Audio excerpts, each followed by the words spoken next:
All right, everyone. Thank you for joining us in part two of the moral argument. And with this, we will be completing two arguments for the existence of God, and these are coming as part of the natural theology series. So we will let's quickly move into a recap of what we covered in the previous episodes. So we looked at the difference between objective and subjective morality. How objective is centered on the object, the action that we do, for example, and subjective is centered on the subject me. So, for example, when we talk about whether rape is right or wrong, it is centered on the action rape to decide whether it is right or wrong. But when we talk about the taste and preference for ice cream, that we refer to the subject, to me. It is dependent on me, the subject. And we also looked at the distinction between values and duties. What we mean by that, values talk about the innate or inherent worth of an action, whether it is good or bad, but duties talked about the obligation, whether you should or shouldn't do it. And there we refer to terms with respect to like right and wrong. And then we looked at how atheism struggles to defend and put up a proper defense of values and duties under atheism. We looked at atheistic moral platonism, how it tries to attempt to do that and then fails. And we looked at the key distinction of belief in God versus God part, wherein we say that you don't need to believe in God to have morality. You can be a moral person without any reference to God. Because what we're talking is, can morality exist apart from God? Not whether morality can be applied in my life if and only if I believe in God. We're not talking about belief in God, but we're talking about God. Can you have morality if there is no God? And then, like I mentioned before, we looked at how atheistic moral platonism is one of the best steps put forward by atheism to defend objective morality and how it fails to account for that. So in today's session, what we'll cover is we'll ask the question: is morality really objective? And we look and see if evolution has a say in this dialogue. And finally, look at what is known as the Untitled dilemma. So we will break it down. And once you break it down into simple terms, you will realize that this is something that we may also have pondered at some point, but never really have presented or articulated it like Plato did when he was referring to the Untitled dilemma. So, is morality really objective? Now, why is this question important? Well, if you look at the argument, the premise two of the argument, the second part of the argument says that objective moral values and duties do exist. Now, the first part, if God does not exist. Now, that part is the one that is most contested, right? Even as you are new to the argument, and once you understand what we mean by objective moral values and duties, and how the understanding of objective or subjective overrides on moral actions and desires, we see instantly that it seems to us that that is a person that no one can really argue against, right? Because how does someone come up and really say that rape or child abuse or murder or this or how that they aren't really wrong, but maybe wrong for some people and right for some people? So, in fact, when we bring the distinction between kill and murder, right, we refer to the term murder as a crime, but kill not really, because we would refer to soldiers doing that against terrorists. We don't say a soldier murdered a terrorist, we would say a soldier killed terrorists. So, that is also we're bringing out the moral distinction between these two acts. And that undergirds the point that we specify what we mean by these terms, and we understand that it is the action and how that action is undertaken that is definitive of it, descriptive of it, not the interest of the process. So we realize that the premise one is something that obviously the atheist is going to object, because that is where you have God involved in there. And premise two seems to be something that people may not object. But to my surprise, when I started engaging with atheists also in this matter, it became pretty obvious that they didn't really think, or most of them didn't really think, that objective moral values and duties do exist.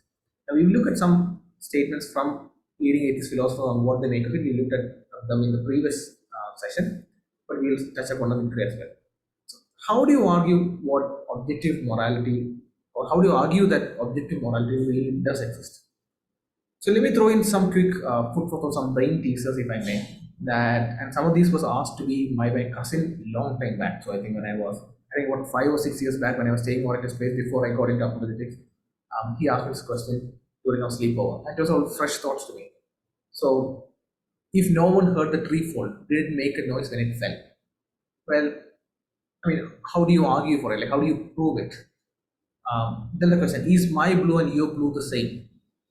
And do you and I see the same cloud in the sky? So what we're really asking is, we're talking about things that are beyond our uh, innate understanding. These are things that we realize through our sensory perception, what our senses, our five senses perceive or understand. And these are things out there. These aren't thoughts within us. So we don't form these thoughts. We aren't the source of these thoughts. We just capture what is out there through our thoughts. And so we start to wonder, how do I know whether you and I see the same blue? How can I know that you and I see the same cloud in the sky? Right? And we look at some examples to point this out and why this question is important. But when you come across these three questions, stop for a moment and think what your immediate response is. Or stop for a moment and think what you normally understand with these terminology or with these questions, or how our normal responses or our stances with this question, right? These questions strike us as quite odd. And we wonder that these questions don't really deserve our attention or anything of that sort. So these seem to be simple deviation from what could have been a product time a conversation asking about, did the tree make a noise? If no one heard it make a noise, or if no one was there as such. But these help to bring a point towards arguing for the objectivity of morality. The reason I'm bringing these questions up front is that these are things that you can ask to lead the person. These are what we call leading questions. These are questions that you can ask to lead the person along the thought process, coming to a conclusion. You can't just bring objective morality in front of them and expect them to um, immediately accept it as such. You will have to lead them to show that they would have to hold a consistent position in instances like this as they would with objective morality. Now, our challenge is whether we can say or prove morality is objective, whether we can build a strong defense that morality is objective. Now, consider what we mean by objective. So here's the question: would Holocaust be objectively wrong if all the world's population were Nazi? Right? Every single person living on planet Earth, every single person who is beyond the age of discernment, who can make sense of what is right and wrong and good and bad, every single person at that point on Earth is a Nazi, a hardcore Nazis. So now you know what Nazis' official stance was to the Holocaust. They felt it was something to be challenged, they felt it was necessary, and as Hitler and others put it, the final solution. So, would the Holocaust be objectively wrong if every single person on planet Earth said out loud that the Holocaust is right? Will we address what we mean by objective? Objective has to do with the object, the action, and not the subject. So, objectivity isn't brought about by a unanimous voice. It isn't brought about by the voice of the people. It is something that we innately understand to be irrespective of our like, preference, voice, opinions, unanimity as such. Right? Because we instill it. Now, here's the point: when we say this, we aren't actually living in a world that is of that sort, where we can go and test it out. The moment we say it, once we understand what we mean by objective, we really immediately point out that no, the Holocaust is really wrong. Now consider this: we aren't saying this after building up a comprehensive philosophical defense of the objective to morality, but we innately know it, we intuitively know it, and that is what objective morality has to be with. So the burden before us is, how can we present what could, to our best of our ability, be an airtight defense of this part? Because again, consider these questions, right? Do you and I see the same cloud in the sky? Every action that we do every day, we assume that everyone perceives the external world equally. Right? That is our default position. So when we talk about morality, when morality is something that is not something that we experience in our bones, it's something that we understand within our minds, our heart. And I don't know what's in your thought, I don't know what's in your mind, you don't know the same thing about me. How do we really come up and say that it is something that can be held by everyone? That it is irrespective of our taste and preference and likes, but it is something that we all agree upon. How can we move towards that better defense of objectivity? So it leads us to the question: well, how do we say or prove that our perception of the world is objective? Now let's ask this question, right? Can you prove that you're actually attending this discussion or dreaming about it? Well, I mean, it looks to me that I'm actually here speaking, talking to you, right? Can I prove it? No. Now let me lead you through this scary hypothetical scenario, right? You come home from a tiring day of work, and you get in the shower and you're undressing for the shower, and suddenly you wake up and you realize You are in the middle of the Sunday sermon, you're standing up there and undressing. Every time we go into the shower, and every time, say, we put ourselves in any vulnerable situation, we had never stop for a moment and think, is this really happening? We take it for absolutely granted that what we are perceiving in the external world is what it actually really is. We never doubt it for a single moment. And here's the thing with hallucination, you never know you are hallucinating until you stop hallucinating. So this happened to me twice when I got extremely high fever. So once was in back in UAE, the other was in Calcutta. So back it's actually pretty funny to think about it back then. So I was in UAE and I had heavy fever, and that was my first experience with hallucination. So I remember getting up from my bed and walking to the room, going to the washroom, and trying to measure the washroom. I'm going to try and measure the bedroom, thinking, okay, how many meter squares of space do we have here? And my mother and uncle, they understood what was happening, so they were just letting me run along with it. And they kept on asking me, "What are you trying to do? Do you want a measuring tape? Do you want anything to measure the place?" And I still now I can recollect those images of me actually going around looking at the tiles, measuring, and I can feel the buzz in my head, some weird feeling. But I knew the words that I spoke. I was in control of my motor sensors. I was walking around. I wasn't in bed, lying and dreaming. I did all of that until my mother held me down to the bed and said, "You are hallucinating." That's when I realized, oh wow, I was hallucinating. The other instance was in Calcutta. I had heavy fever. I had just gone there. It was about in a week or two, and I had to be taken to the hospital. So I came back that day, and I woke up in the middle of the night, and I woke up my roommate and said, "The ambulance has come." So he wakes up in the middle of the night. He's half asleep. He looks out the window. He's confused. He's half asleep. We both go down the window. So we get up. I open the door, press the lift, get into the lift, press the ground floor. So I am thinking and making sense of it all. I go down. I go to the ground floor and the security is sleeping. I wake him up saying, "Where's the ambulance? Where's the ambulance?" And the security just wakes up in the middle of the night, seeing two hostelites coming and ask, "Where's the ambulance?" At that point, when my friend realized that, oh, there is no ambulance here, he realized, oh, this fellow is hallucinating. So he told the security, "No, don't worry, he's hallucinating." And as soon as my friend started talking to the security and pointing out it was hallucination, then it came to my mind. And I looked at my security and gave a coy smile because I woke up the poor fellow from his sleep and asked about the ambulance. I went back, go to sleep, and it was a humorous state for us to think of it all. But here's the point. I realized I was hallucinating only after I stopped hallucinating. How many times have you woken up from a sleep thinking we have fallen off somewhere or we've been chased by something? Throughout the entire dream, we never get to realize that this was a dream until actually we stop dreaming. Now, it's a pretty scary thing to think about our real life, right? I'm standing up, I'm kind of walking around the room, and then I realize the pastor is speaking. It's actually in Sunday sermon, and I just stood up and walked around. Imagine how awkward would it be. We never want that to happen, but we never for a moment stop and wonder if what I am perceiving and understanding through the external world is actually real or not. We take it for granted. Now, that is our default position. Why is that our default position? Simple. We don't have any reason to doubt our sensory perception. We realize that hallucinations last for a short duration. We realize that our dreams last for a short duration. And we understand that our external interaction with the external world are much more robust than what we may go through hallucinations or dreams. So even if you have an extended phase of hallucination, you still come to a point where you go into the default position of accepting that I can sense and understand the real world as is. It is our default position, and we do not have any reason to doubt our sensory perception.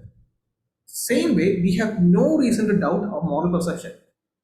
When we see someone do a crime, our immediate moral understanding says it's wrong. And that is how we innately know it. Like I said, even with this example, when we say that the Holocaust is objectively wrong, even if every single person on the earth were to say it is right, we would say no, it really is wrong. Not because we've proved anything, not because we've got everyone to change their mind, but because we innately know. The only exception to these would be when people want to argue their way out of it. When they realize that the moral argument is going to lead them towards a God, and so they would want to argue it. So we identify exceptions to the norm in all points of life. Remember when I asked, is my blue and your blue the same? Well, we see that these differences come about when a person has some form of color blindness, maybe complete blindness or some spectrum of it. But that is an exception to the norm. When it comes to morality, you will find people who are psychopaths, clinically diagnosed psychopaths, who would find it absolutely impossible to make sense of moral understanding as we do. But we are able to understand the exceptions to that. And which is why David Brink, he is an atheist ethicist, he says that there may be no objective moral standards, but to say that there is no objective moral standards would be a revisionary conclusion to be accepted only as a result of extended and compelling argument that the commitments of ethical objectivity are unsustainable. So again, it is a default position that we are fully justified and warranted in holding that should be only be challenged if we have a compelling and extended presentation of how ethical objectivity is unsustainable. Now, we don't have any reason to think so, just as we don't have any reason to think that my sensory perception of the outside world is invoid as well. Does evolution have a say here? Well, there are two claims. There is a primary claim that is brought about in this regard when it comes to addressing whether evolution can come up and say whether we have objective morality or not. So the claim is that moral values and duties are illusions and they are the byproducts of socio-biological evolution. That's how we have these values and duties. So it brings us two types of objection. The first one is that we are conditioned by this socio-biological evolution to hold the values and duties that we hold right now. Right? That is the reason that we hold these things, and we have come to know these moral values and duties through the social and biological evolutionary process that happens. And so, therefore, the objection is that moral values and duties cannot be objective. What is the response to it? Well, the response is pretty straightforward. It may be true if we could grant that social biological evolution did actually introduce us to these moral values and duties. But it just means that we have come to know of these values and duties through evolution. An example would be you are coming to learn for the very first time that our solar system is, okay, I meant to say heliocentric, my bad, that we're coming to learn our whole solar system is heliocentric, as in the sun is at the center of the solar system. Now, and you read about this in a comic book. So does that mean that because you read it in a comic book, which is predominantly and not always fiction, that what you learn through the comic book must always be fiction? Not really, right? Our knowledge that the solar system is heliocentric isn't negated by the fact that we came to know about it through a comic book. This is known as a genetic fallacy, where the origin of an idea or how we come to hold that idea is used to disprove that idea. So we can come to know about moral values and duties through evolutionary and social interactions, but it will still retain its objectivity. We're not talking about how we know, but we're talking about the what of that we know. Is morality objective, not whether how we know through these means or that means as such. That is the first objection and the first response. The second objection is a bit more nuanced, but actually it helps us to make a rather powerful case against the objection itself because of its nature. So the objection is that the biological, now here we're talking about the pure biological evolution part, not the socio-biological part. Biological evolution formed our cognitive faculty, that which we use to make sense of world, to think, to reason. It formed our faculty to aid in our survival, but not to understand truth. So that is the whole trajectory of evolution. To survive, but not really know the truth of things. So therefore, we have no reason to trust our cognitive faculty because we have no reason to know whether our faculty is going to lead us towards the truth. It is only going to point us towards survival. So what that means is that we have no reason to believe that premise 2 is true, even if it is true. So it is not talking about whether objective moral values and duties really exist. That's not the point. The objection is that even if objective moral values and duties really exist, you cannot with any sort of reasonable certainty say that you know that moral values and duties are objective and they really exist. Because the faculty is developed to survive, not to know what is true or false. And because you are unable to know what is true or false, even if objective moral values and duties do exist, you can't know whether they actually really exist. So you can't really say that objective moral values and duties do exist. This is the second objection. Well, what's the response? The response is that it's question begging. Why? Because it assumes that naturalism is true. Now, within theistic paradigm, especially when it comes to the question of creation as such, we have different ideas around individualism, creationism, younger creationism, and then we have theistic evolution, which some philosophers present it as a strong explanation of what we know about evolutionary biology. They feel that they think that it's convincing, and they see that the understanding of what evolution has originally and truly in the scientific arena is presented is not at odds with there being a sovereign creator who initiates the process and guides it. We have varied forms of evolution like structuralism and as such. Where once you realize what structuralism really is, you immediately think, it doesn't rule out God out of the equation. So this objection is only relevant if actually naturalism is true, and that has to be shown. And it is self-defeating. Why? Because when you say that the biological evolution mechanism develops my cognitive faculty to know, to survive, but not to not to, then it affects every belief that I hold. It isn't nitpicky when it comes to beliefs on morality. It affects every belief that I hold. If you're talking about my cognitive faculty itself, developed to survive and not to, then what that means is that it is going to affect my belief that naturalism is true or that socio-biological influence affects my morality. Those are also beliefs that you hold to. And so therefore, your survivalistic cognitive faculties will be infringing upon it as well. So this was second objection, and this is second response. Now, some of you may immediately recognize this objection, this response as in light with Alan Plantinga's phenomenal work, the evolutionary argument against naturalism. And that's exactly what is happening. Now, when we look at what atheist philosophers like Michael Rose themselves say, you see the clarity with which they speak. They say that the man who says it is morally acceptable to rape little children is just as mistaken as the man who says 2 plus 2 is equal to 5. Consider how we know 2 plus 2 is equal to 5. It is a mathematical intuition that we realize. We put it across in languages. We put it across in various languages. We can shuffle around the number system to indicate 1, 2, and 3, but writing as 1, 2, and 3. So the writing language changes between 1 and 3. So what we call as 300, we would write it as 100, but call it as 300, right? We can change the language. And that's just the language part of it. But the underlying arithmetic principles still holds true across languages. How do we know 2 plus 2 is equal to 5 is absolutely wrong? No, Michael says it is just equally wrong as saying it is morally acceptable to rape little children. It all comes down to the intuitive way where we understand objectivity of morality. And like I said, the escape hatch for it would be to outrightly deny it.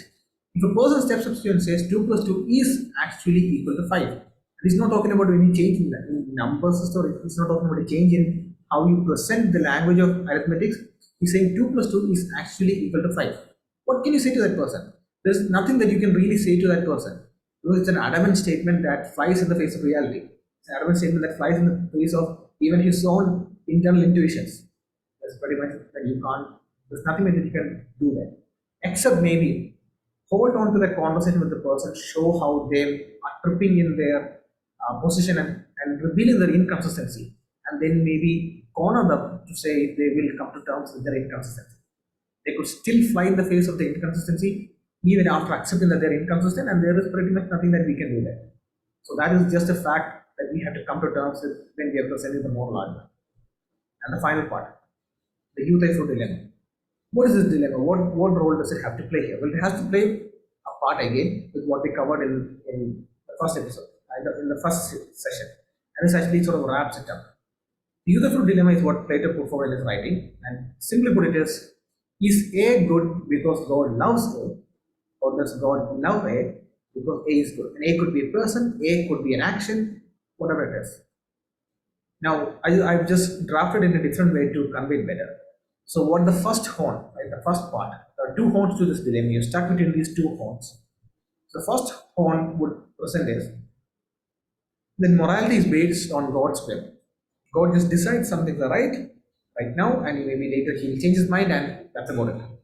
The second horn says that no, God actually looks unto a source of morality, something that is beyond itself. So X is bad because God said so. That's his whim. He decides today, he may change it tomorrow, and that's just about it. The second horn says that God said X is bad because X is bad. Right? X is really bad, and then God looks unto some other source of morality and realizes that action X or person X is bad, and then says, oh, X is bad. Now, this seems to be a troubling question for a Christian, especially a Christian theist, to hold on to. So, the question to be asked in this case of dilemma is this actually a dilemma? Have we exhausted all options that we are constrained within these two horns? Or is there an escape?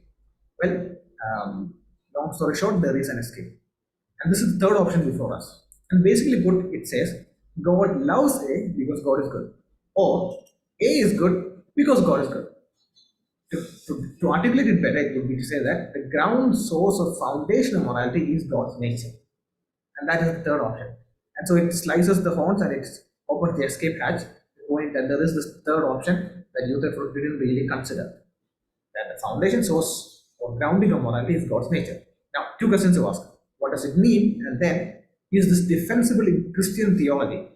Well, it actually is. In 1 John 4, verse 8, we say this profound proclamation saying, because God is love. Consider, John isn't saying God has love, but God is love. Psalm 65:19 verse says, talking about God's nature, the enthroned from ancient times with whom there is no change. Now, this no change part is going to come to clear effect when we look at Malachi 3:16. So this is talking about God's judgment coming. The Lord is coming, and Malachi is looking towards a previous time where there has been iniquity happening, and he is looking forward to a time when the Lord is going to come out and bring judgment. He's asking, like, who can endure the day of his coming? And what is going to happen? What is going to happen? Then I will come near to you for judgment. I will execute judgment against all these evil workers and people who turn away from justice. So the idea of God executing justice and all of that is fully enshrined. And then it says, for I, the Lord, do not change. So God is executing justice and righteousness and moral conviction and all of that, while undergirding the fact that I, the Lord, do not change. So we've seen about God's nature, we've seen how he doesn't change, and then finally we see in James 1:17, whom there is no variation or shifting of shadow. So John 1 says God is love. The other passages talk about God's fervor for justice, how he acts out justice, how he tells us what right and wrong is through these statements, and then also undergirds the fact that he does not change. This leads us to what is known as divine command theory. It says that it's God's command or will that constitutes or gives form to what we understand as moral duties. But it is God's nature that constitutes or gives form to moral values. Right? So when we say something is good or bad, it is a reflection of God's nature.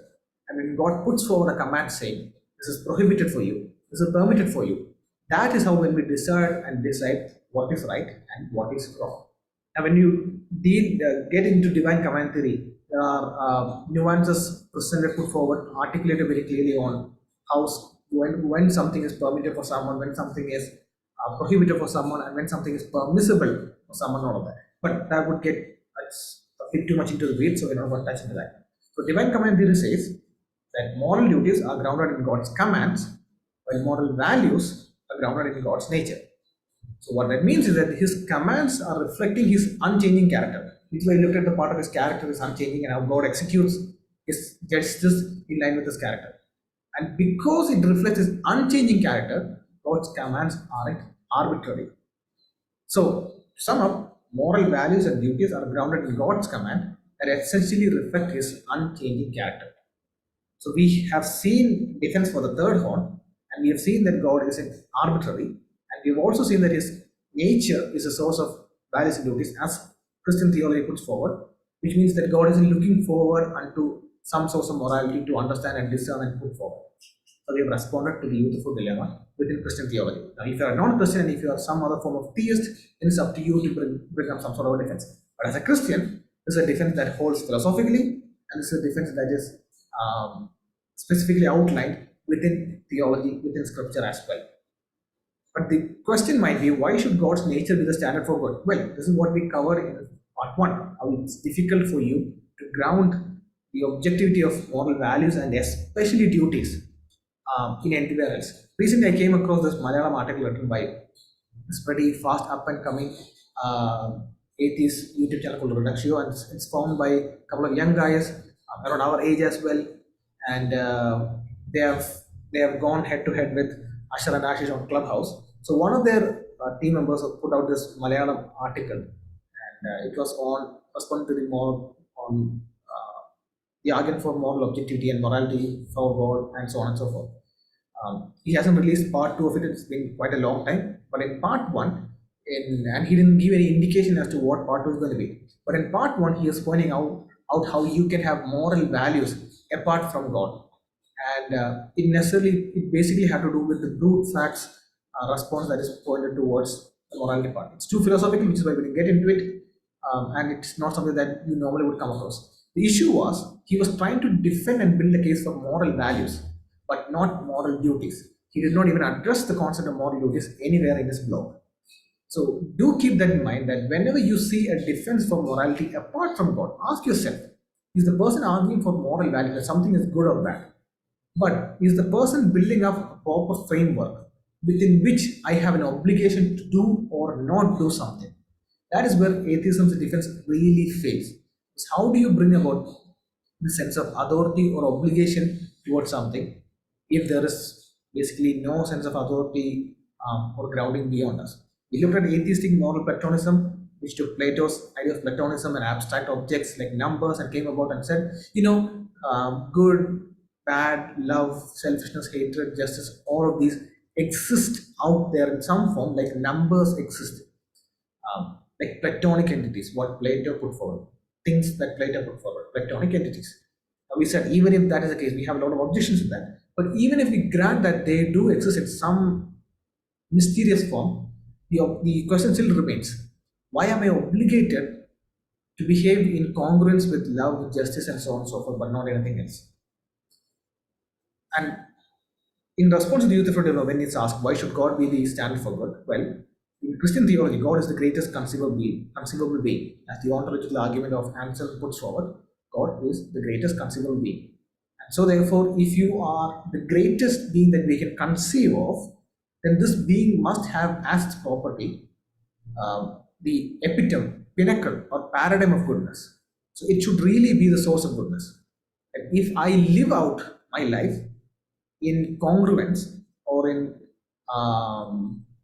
at par with the standard of goodness, well, that's pretty great, right? But what if I am the actual source of goodness? That seems to be a much greater property. That seems to be a property that is superior to a property of living out in congruence with something else. And therefore, the difference made is that if you understand God to be the God of the Bible, whatever, if you understand God to be the greatest conceivable being, and that's how philosophers have understood the terminology to be, if you take that God is the greatest conceivable being, then by definition, that being must have as its great making property, as one of its property, that it should also be the pinnacle of goodness. So this shows that God is the least arbitrary stopping point, right? Because if you were to stop anywhere else, the question comes, why here? It seems that you don't have a really good reason to stop here and you just pulling the plug right here. But it is when you come to the theological point of who God is that it seems to be the least questionable point as to why you have stopped here, because there are pretty good reasons to build up in defense of it. Again, I went a bit too philosophically into it because this is actually a very strong point to be made. But then again, it's quite philosophical when we say great making property and the greatest conceivable being, paradigm of goodness, and so on and so forth. But whatever you have listened so far should suffice. Even if you were to try to answer this question, should it come up? I highly doubt you would, in your daily engagement, come up, be faced by someone who asks a question where Anselm's ontological arguments, presentation of God as the greatest conceivable being, should be presented forward. I highly doubt that. Now, coming to the conclusion, we're going to recap. So, we understood that the reality of objective morality is the default position, and the evolutionary objections, saying that moral values and duties are formed by socio-biological evolution. Socio-biological evolution sort of negates this, doesn't hold strong, because you can know things through these mechanisms, but it still doesn't tell us whether those things are really right or wrong, good or bad. And then when you say that my faculty, my sensory capacity, my mental capacity, my noetic structure to understand what is right or what is wrong, my structure to realize what is out there in the external world is only built for survival and not for truth. Therefore, you can't really know if objective morality is true or not. You say that it's a self-defeating because it affects everything else that you hold on to as well. Even the claim that our faculty is built for survival. This is Plato's great paradox. And it's question begging because this question works only within a purely materialistic, naturalistic assumption. Then we saw how God's unchanging nature is the source of goodness under divine command theory, and that it is His commands that give us moral duties. And His commands reflect His character, therefore, His commands reflect His unchanging character. Therefore, not only is He not arbitrary, but the moral values put forth are based on His nature. Therefore, God is the least arbitrary stopping point. Or in other words, to conclude that morality can only exist if God exists is the point that is best defensible. So with that, we've come to the end of the moral argument, and I hope you were able to catch up and follow up with what we've presented to be one of the most convincing arguments, especially because people immediately understand that morality is really objective. That you can't really look at what happens around us with cases of great evil happening around us.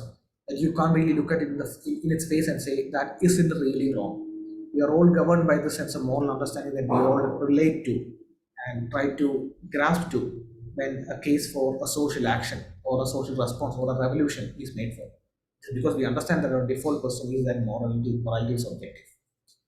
And so yeah, we've come to the end, and I would like to see if there are any questions. So Reja, you just sort of joined in after a short while we began. So I hope you were able to catch. Yeah, yeah. Yeah, I could join only by 15, but it was okay. I could catch up with the moral argument. Doing a good job.